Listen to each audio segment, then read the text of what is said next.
레위기서 10장 1절부터 18절까지 보겠습니다. 한 절씩 교독합니다. 율법은 장차 올 좋은 일의 그림자일 뿐이요 참 형상이 아니므로 해마다 늘 드리는 같은 제사로는 나오는 자들을 언제나 온전하게 할 수 없느니라. 그렇지 아니하면 섬기는 자들이 단번에 정결하게 되어 다시 죄를 깨닫는 일이 없으리니 어찌 제사 드리는 일을 그치지 아니. 그러나 이 제사들에는 해마다 죄를 기억하게 하는 것이 있나니 이는 황소와 염소의 피가 능히 죄를 없이 하지 못함이라. 그러므로 주께서 세상에 임하실 때에 이르시되 하나님이 제사와 예물을 원하지 아니하시고 오직 나를 위하여 한 몸을 예비하셨도다. 번제와 속죄제는 기뻐하지 아니하신. 이에 내가 말하기를 하나님이여 보시옵소서. 두루마리책에 나를 가리켜 기록된 것과 같이 하나님의 뜻을 행하러 왔나이다 하였느니라. 위에 말씀하시기를 주께서는 제사와 예물과 번제와 속죄제는 원하지도 아니하고 기뻐하지도 아니하신다 하였고 이는 다 율법을 따라 드리는 것이라. 그 후에 말씀하시기를 보시옵소서. 내가 하나님의 뜻을 행하러 왔나이다 하셨으니 그 첫째 것을 폐하심은 둘째 것을 세우려 하심이라. 이 뜻을 따라 예수 그리스도의 몸을 단번에 드리심으로 말미암아 우리가 거룩함을 얻었노라. 제사장마다 매일 서서 섬기며 자주 같은 제사를 드리되 이 제사는 언제나 죄를 없게 하지 못하거니와 오직 그리스도는 죄를 위하여 한 영원한 제사를 드리시고 하나님 우편에 앉으사 그 후에 자기 원수들을 자기 발등상이 되게 하실 때까지 기다리시나니 그가 거룩하게 된 자들을 한 번의 제사로 영원히 온전하게 하셨느니라. 또한 성령이 우리에게 증언하시되 주께서 이르시되 그날 후로는 그들과 맺을 언약이 이것이라 하시고 내 법을 그들의 마음에 두고 그들의 생각을 기록하리라 하신 후에 또 그들의 죄와 그들의 불법을 내가 다시 기억하지 아니하리라 하셨으니 이것들을 사하셨은즉 다시 죄를 위하여 제사 드릴 것이 없느니라. 아멘.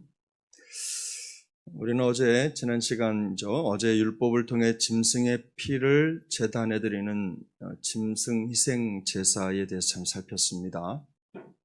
그런데 이 짐승 제사도 사실은 하나님이 제정하신 제사의 방법이었습니다. 그래서 나름의 목적이 있었습니다. 그래서 오늘 본문을 보면 율법이 제정한 제사 제도보다 제도가 가지고 있는 명확한 목적이 뭔지를 오늘 본문이 보여주죠. 그리고 그 목적을 다한 제사 제도가 우리에게 어떤 영향을 주었는지, 그리고 이후에 그 과거에 짐승을 잡아드리는 제사 제도가 가지고 있는 한계를 어떻게 넘어섰는지, 그리고 그리스도의 제사가 어떤 의미인지, 우리에게 어떤 영향을 주었는지 한 내용들을 반복해서 얘기합니다. 3절을 보면 이 제사들에는 해마다 죄를 기억하게 하는 목적이 있다라는 것을 명확하게 밝힙니다. 과거 구약에 나와 있는 율법이 정한 제사의 목적은 그 제사를 드릴 때마다 우리가 가지고 있는 지난날의 잘못들을 기억하게 하는 기능이 있죠. 그러나 과거와 현재와 미래에 있는 모든 죄를 모두 다 씻었다라고 생각하지는 않는다는 겁니다. 그 제사를 지내는 사람들조차도 그 제사가 내 모든 죄를 완전히 씻어서 내가 다시는 그런 죄를 씻는 제사를 드리지 않아도 된다고 생각을 하지 않는 거죠. 한계가 명확한 겁니다. 그래서 4절에 보면 황소와 염소의 피가 능히 죄를 없이 하지 못함이라 라고 말합니다. 그래서 오늘 본문을 쭉 읽어보면 못한다라는 말이 여러 차례 등장을 하는데 이 어쩌면 될 수도 있다라는 것을 아예 배제하죠. 그래서 이 못함이라고 하는 것은 아예 처음부터 그 제사 제도가 가지고 있는 짐승을 잡아서 그 피를 뿌리는 그 제사 제도가 가지고 있는 한계를 명확하게 긋고 있는 겁니다. 동물 제사의 피가 능히 죄를 없이 하지 못하는 것은요, 처음에는 되다가 나중에 효력이 없어진 게 아닙니다. 구약 시대에는 그것만 해도 됐는데, 괜찮았는데, 나중에는 예수님이 오심으로 인해서 예를 들면 그게 효력이 없어졌다, 이 얘기가 아닙니다. 처음에 그 제사 제도를 제정할 때부터 그 제사 제도는 한계가 명확했다는 것을 말하는 것이죠. 그래서 율법이 정한 제사 제도를 통해 얻는 유익이 있다고 한다면 그 유익은 백성들의 죄를 깨닫게 하는 거죠. 죄를 단순히 깨닫도록 안내하는 겁니다. 일종의 표지판인 거예요. 우리가 운전을 하다 보면 노란 차선이 있고 또 뭐 천천히 가시오라든지 횡단보도 표시가 있고 일시정지 표시가 있으면 그것들을 지켜서 가면 되는데 만약에 지키지 않았다라고 하면 그게 죄라는 것을, 잘못한 것이라는 것을, 티켓을 받을 수 있다는 것을 알려주는 표시 정도였다는 겁니다. 이런 일이 매년 반복되어야 된다는 거죠. 근데 전환이 있습니다. 5절에 보면 그러므로라고 하는 단어 하나가 등장을 하는데, 그래서 예수님이 이 땅에 오셨다라는 것을 강조합니다. 이 죄 문제 때문에 하나님의 아들이 이 세상에 오셔서 이제 시편에 있는 내용의 성경 말씀을 인용하면서 그 내용을 쭉 밝혀주시고, 예수님이 이 땅에 오셔서 백성들을 정결하게 하고 그 죄를 씻어주시기 위해서 이제 한 번에 이 모든 사람들을 위한 제사를 드리셨다라는 부분을 강조하죠. 하나님이 정말로 기뻐하시는 제사가 이제 예수 그리스도를 통해서 이루어졌다라는 내용이 강조되고 있습니다. 그러면 우리가 성경을 읽으면서 왜 그렇게 여러 번 또 9장, 10장에 걸쳐서 이 제사 제도에 대해서 강조하고 이 부분을 가지고 이 성경 저자가 끊임없이 얘기를 반복해서 하고 또 하고 또 하고 하는 이유가 뭘까요? 그 당시의 성도들이요, 우리가 어제도 말씀을 드렸지만 이 히브리 성도들이 가지고 있는 머릿속에 고정관념이 있습니다. 그 제사 제도에 대한 고정관념, 그들이 지켜왔던 율법에 관련된, 율법에 근거한 예전이죠. 하나님 앞에 성전에 올라가서 이런 예법을 지켜서 예배를 드려서 그렇게 해서 자기들의 죄를 씻음받고 매년 그렇게 하면서 지난날의 삶을 돌아보고 깨달았던 그런 시간들이 있었어요.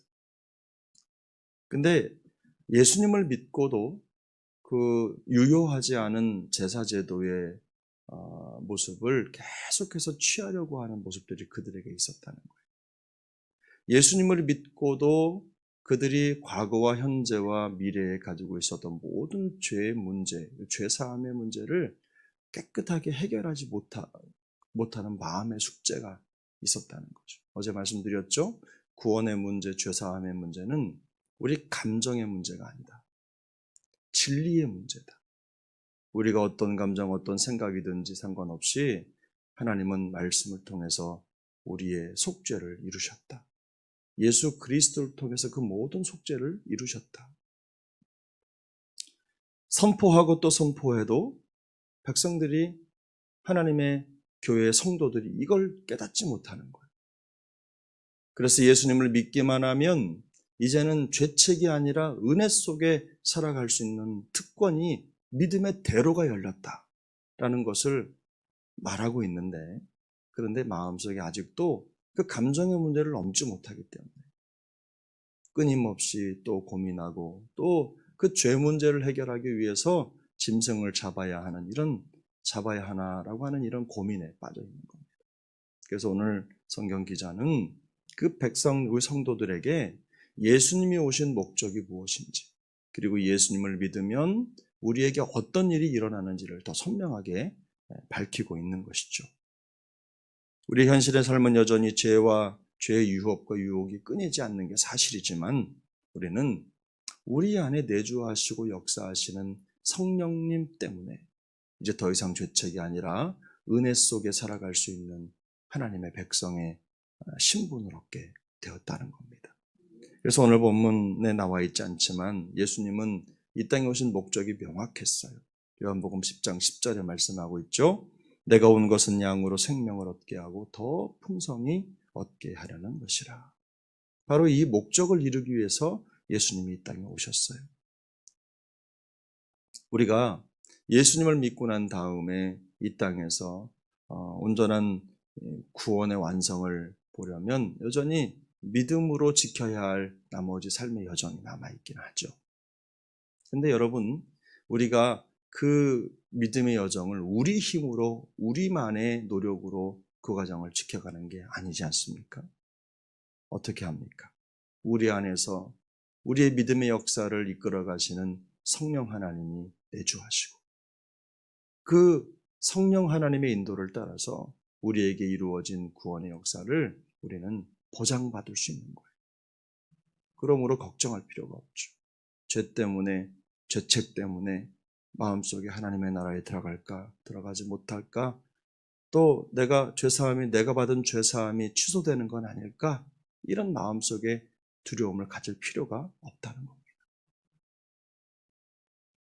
그래서 오늘 본문 16절, 17절을 보면 주께서 이르시되 그날 후로는 그들과 맺을 언약이 이것이라 하시고 내 법을 그들의 마음에 두고 그들의 생각에 기록하리라 하신 후에 또 그들의 죄와 그들의 불법을 내가 다시 기억하지 아니하리라 하셨으니 라고 말씀을 합니다. 근데 이 말씀은 예레미야 31장 33절, 34절의 말씀을 인용한 겁니다.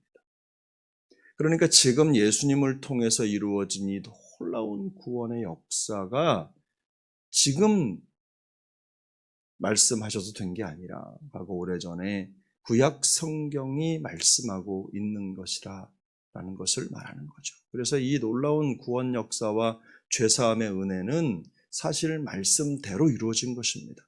예수님이 이 땅에 오신 것이 그렇게 말씀대로 이루어졌듯이 예수님의 사역과 사명을 통해서 이루어진 놀라운 구원 역사도 마찬가지라는 거예요. 근데 여기 아주 중요한 내용이 담겨 있죠. 그 내용을 보면 예레미야 31장 33, 34절의 내용을 보면 하나님께서 그 법을 구원받은 백성들의 마음에 두시고 그 생각을 기록하셨다 그랬어요. 그 생각의 말씀을 기록하시는 거예요. 그리고는 그들의 죄를 더 이상 불법을 기억하지 아니하신다. 영원히 기억하지 아니하신다. 선언을 해주신 거예요. 그래서 여러분, 우리가 예수 믿는 사람으로 어떻게 하나님의 말씀을 잘 따라가지? 하는 생각을 이렇게 고민하죠. 믿음의 여정을 어떻게 완성하지? 우리가 걱정할 게 없는 게요. 하나님이 우리의 마음에 하나님의 말씀을 두신다라는 거죠. 그리고 우리의 생각에 하나님의 말씀을 기록해 두셔서 우리의 생각과 우리의 마음이 우리의 마음과 생각대로만 가지 않도록 성령께서 우리 안에서 역사하는 겁니다. 그래서 믿는 자의 순종은요, 하나님의 능력입니다. 그러니까 우리가 하나님의 말씀에 그저 순종하고 싶다고 해서 순종이 되는 게 아니거든. 하나님이 우리 안에 말씀을 두시고 그 말씀을 따라 걷도록 우리에게 능력도 같이 부어주시는 거예요. 그래서 믿는 자는 하나님의 말씀대로 걷지 않으면 마음이 불편하고 힘듭니다. 그래서 말씀이 우리 안에 이미 내주하시기 때문에 그 말씀의 음성을 들어야 하고 그 음성을 듣고 믿음의 걸음을 걷는 마음에 참 평강을 갖게 되는 거예요. 그래서 모든 믿는 자의 심령 안에서 말씀하시고 그 말씀에 순종하도록 하나님이 이끌어 가시고 결국엔 이 순종의 풍성한 열매를 맺어 갈 수 있도록 도우시고 역사하시는 분이 우리 안에 계시는 성령님이시다라는 것을 오늘 본문이 보여주고 있는 겁니다. 그래서 빌립보서 2장 13절에서 바울은 이런 놀라운 하나님의 뜻을 알고 있었기 때문에 너희 안에서 행하시는 이는 하나님이시니 자기의 기쁘신 뜻을 위하여 너희에게 소원을 두고 행하신다라고 말씀하는 겁니다. 바울이 늘 왜 죄의 유혹이 없었겠습니까?